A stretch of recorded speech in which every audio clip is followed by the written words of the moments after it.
Hey guys, it's Ashley from Special Ed Socials, and I'm here to answer all of your questions this week from week 5 from Special Ed Social Summer. And our topic is behavior.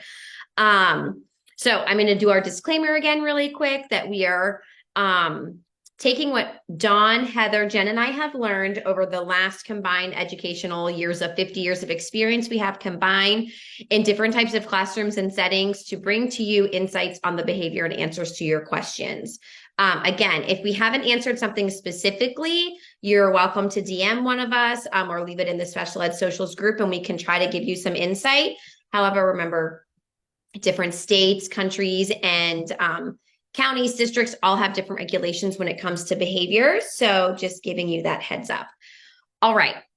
So there are 5 questions that were left. So I'm going to answer those 5. And then if you guys think of anything else, like I said, leave something in the group. So the first question is, what can you do when behaviors are beyond your capabilities to manage? So initially, remember that some behaviors are different and it can make you a little nervous in the beginning. Sometimes students are trying to get a reaction from you. So my thought process between all of this is to create an FBA, a functional behavioral assessment, make sure that you don't need to get parental permission, admin admission or permission. You might have to do an amendment to the IEP to collect the data. However, some districts have almost like tiered intervention support. So my district has a consultant that I can reach out to who oversees multiple teachers, multiple schools, and multiple, placements, and you can consult with them. You can also maybe ask a friend who is in a similar field as you to say, hey, what are your thought processes behind this? Have you ever seen a behavior like this before? How have you, worked with that behavior? If you have friends that are BCBAs, you could reach out to them. If your school has like an outside network or contract with a BCBA or a behavioral analyst, you could also contact them. But make sure you keep your admin in the loop. That is one of the biggest things that people don't, sometimes they forget. Like, I don't want to tell my admin, I don't want this to, look poorly on me, but it's not. Keeping them in the loop is also going to help you because they might have strategies or people that you can reach out to. So hopefully that helps. Question 2, how do you take data on behavior while trying to teach your lessons? Okay, so there are multiple strategies to this, but think what works best with you and how it works for you. We did a lesson on data, or talked about how we take less data during lessons, I believe this summer. So there's multiple ways. Like, I'm a sticky note person. I leave sticky notes everywhere. And I will like tally certain things. I have my paras do things like that. But also Heather's like the digital data girl. She can do things on an iPad. You can set up just a tally sheet. You can use, they have little things you can wear on your finger almost. That's like a little clicker you can use, or they have like a handheld clicker.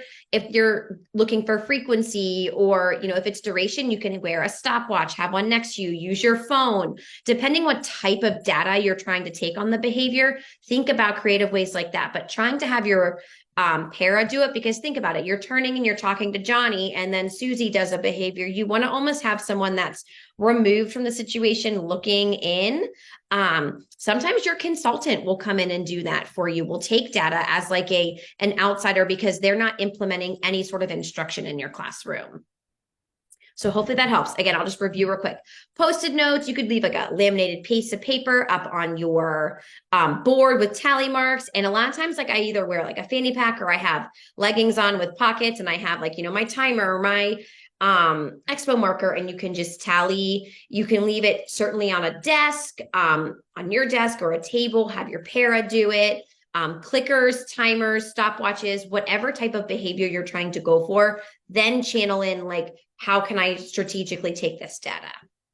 Question 3, what strategies can be implemented to create a positive and inclusive classroom environment for students and paraprofessionals with behavior difficulties? So initially, you might have to teach your own students that other students have bad days, you have bad days, they might exhibit a behavior. How can I handle it when my friend is having a behavior in the classroom? But just setting up a positive environment for your class, lots of positive praise, positive rewards, and things like that. So especially when a friend is having a difficult moment, it's okay to say to another friend, hey, it looks like Johnny's having a difficult moment right now.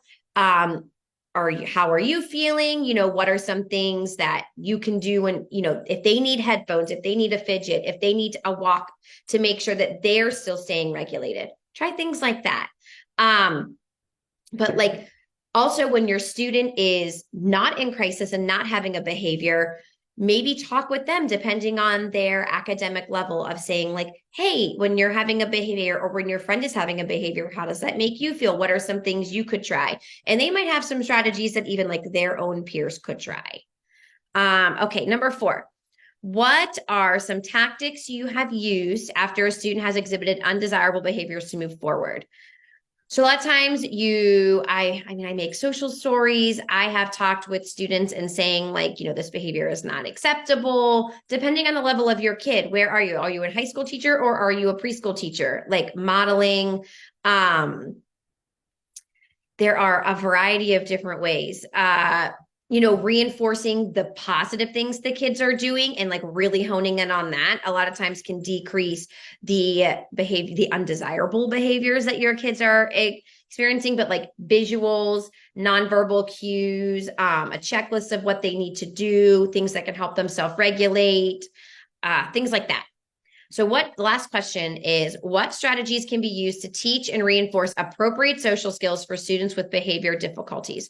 So a lot of times like playing the game in the moment, modeling the behavior, as you can even like role play. They're the teacher, you're the student, and then you model undesirable behaviors and things that are not appropriate. How would they handle it? What should they do? A lot of times you can play games, like literal board games. You can do like a question. Johnny's at the store and they're out of his peanut butter. He throws himself to the floor and is crying.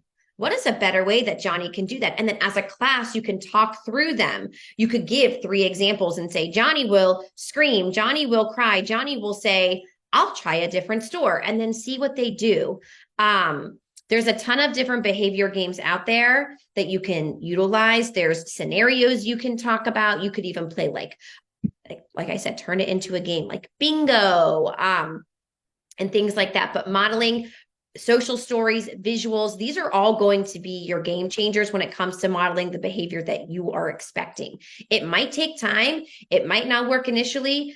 A lot of times when you're trying to remove an undesirable behavior, the behavior actually increases for a short period of time. So as the teacher, a lot of times that can be really frustrating. You feel like your strategy is not working, but persevere and keep going. And also just make sure you have someone that's going to be in your court, like whether it's your admin, a coworker.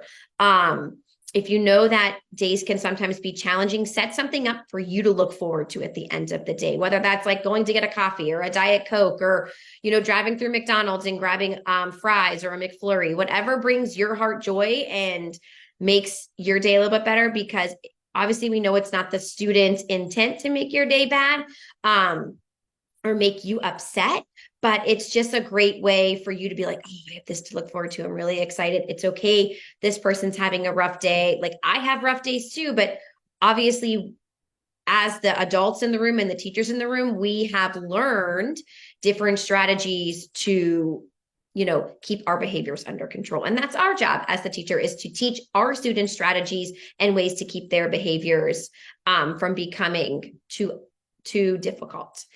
So hopefully that helps. I know it's kind of like glossing over the behaviors because it's really hard to talk about specific behaviors when you don't know the child, the state, the rules, the regulations, and things like that. But your biggest strategies are going to be takeaway is learning what the function of the behavior is, taking data on the frequency of the behavior. And we talked about those in the actual video.